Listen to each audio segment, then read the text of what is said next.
Okay, so I'm going to do a little rundown. I'm going to do 3 little video clips to get you ready for the little test assessment that you're going to take. So this first one is all about forces. This is the first little bit that we learned last week.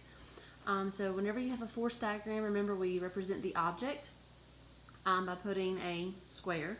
If you have amounts, you may show that you know how much the actual force, the number of forces measured in newtons, is. So for this particular first example, I have 10 newtons that's pushing towards the right and 10 more newtons that's pushing to the right. So the net force, I would add those together, I would get 20 newtons.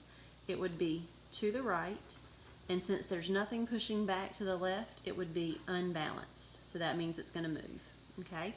For this one, I have 5 newtons and 10 newtons, okay? So altogether, you've got 15 because we added those. And 8 newtons is pushing back the opposite way. So what you have to do here is you have to subtract. So if you say 15 minus 8, you would get, I gotta think in my head for a second, 7, okay?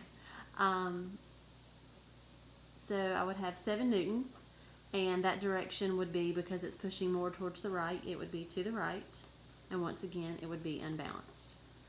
All right, here, I have 10 newtons that's pushing down and 10 newtons that's going up, okay? So those are pretty much going to cancel out each other because they're the same, but opposite directions. And 5 newtons to the right and 5 to the left, so they cancel out. So the net force is 0. It would not move, and that means that it would be balanced forces, okay? Over here I have 5 newtons pushing down and 1 newton pushing down, so together that's going to be 6 newtons. 2 newtons pushing to the left. Okay, so altogether I have 6 and 2, and that's going to be 8 newtons, and the direction is going to be down and left, and this also would be unbalanced because it is moving. Okay, so whenever you see these, you just have to look at the number amount and the direction, whether it's up, down, whatever it is.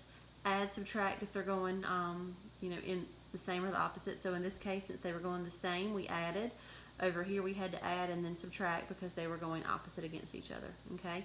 If it is equal but opposite, it cancels itself out, and in this case, all of them canceled out, so it didn't move.